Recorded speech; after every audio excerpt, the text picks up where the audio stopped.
நீங்க எப்போதாவது இப்படி யோசிச்சிருக்கீங்களா? எங்க பார்த்தாலும் கொலை, கொள்ளை, கஞ்சா, கற்பழிப்பு, பிஞ்சு குழந்தைகளை சின்ன பின்னமாக்குகின்ற மனுஷ மிருகங்கள், பெற்ற பிஞ்சுகளை கொன்று குவிக்கின்ற பேய்த்தனமான தாய்மார்கள்.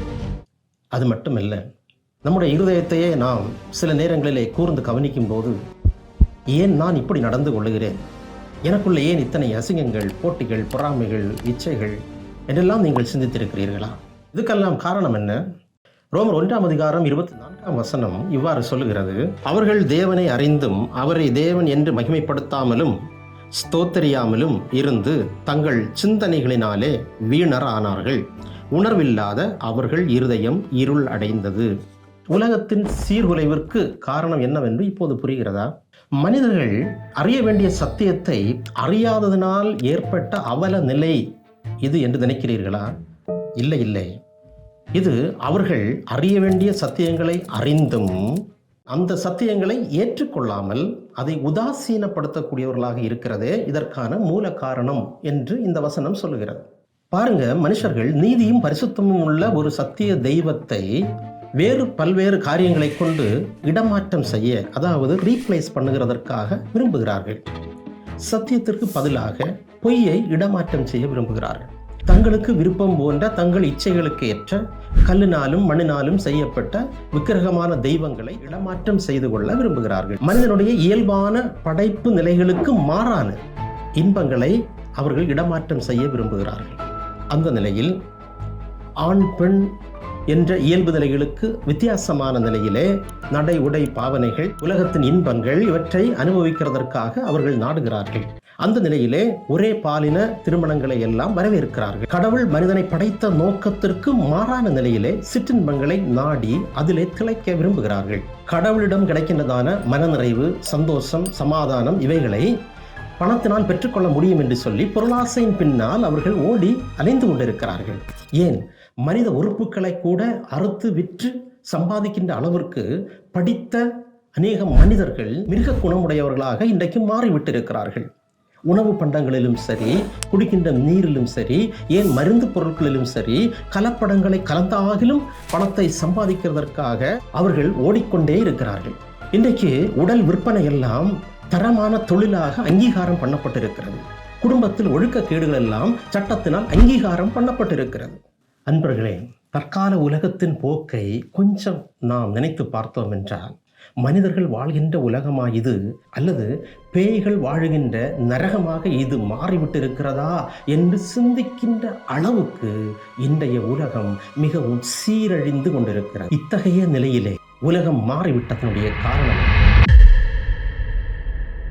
பாவம் என்று சொன்னால் நாம் என்ன நினைக்கிறோம்?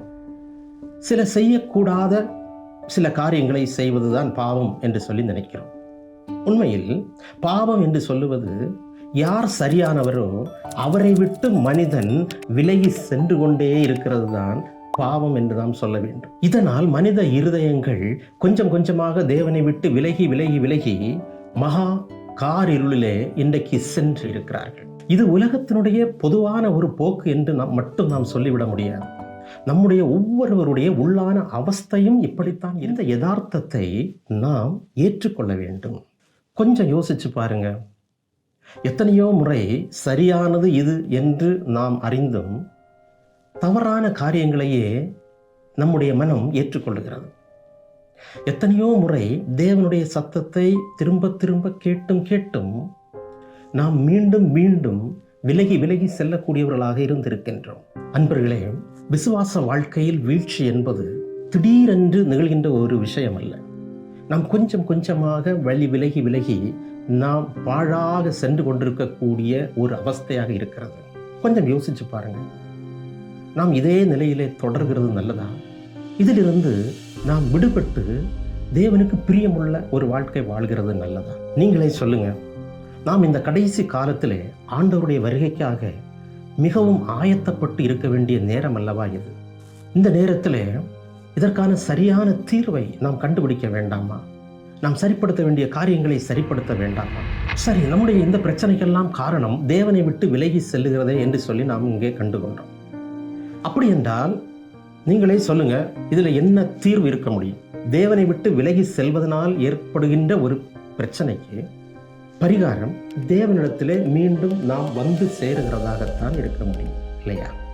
இதற்காக நாம் ஏதாகிலும் செய்ய முடியுமா? நம்முடைய சுய முயற்சியினால் இதனை நாம் சரிப்படுத்த முடியுமா? அல்லது தேவனுடைய உதவி இதிலே நமக்கு தேவைப்படுகிறதா? பாருங்க, இந்த மண்ணுலகத்திலே மனிதனாக கடந்து வந்ததனுடைய நோக்கம் இதில் தான் உள்ளடங்கி இருக்கிறது. அவர் செய்து நிறைவேற்றிய காரியங்களை விசுவாசித்து அதை ஏற்றுக்கொண்டு அவர் வழியாக இந்த பிரச்சனைக்கான தீர்வை நாம் சொந்தமாக்குவோம் என்றால் நிச்சயமாக நாம் இந்த பிரச்சனையிலிருந்து வெளிவர முடியும். எனவே தேவன் நமக்கு சொல்லுகின்ற சத்தியங்களை ரோமர் நிருபத்திலிருந்து இன்னும் நாம் கற்றுக்கொள்ளப் போகிறோம். தொடர்ந்து அடுத்தடுத்து வரக்கூடிய வீடியோக்களை நீங்கள் பாருங்கள். அடுத்த செய்தியிலே மிக முக்கியமான ஒரு விஷயத்தை குறித்து நம்ம பார்க்க இருக்கிறோம். நல்லவர்கள் பரலோகம் போவாங்க, கெட்டவர்கள் எல்லாரும் நரகத்துக்கு போவாங்க அப்படி என்று சொல்லி நாம் நினைக்கிறோம்.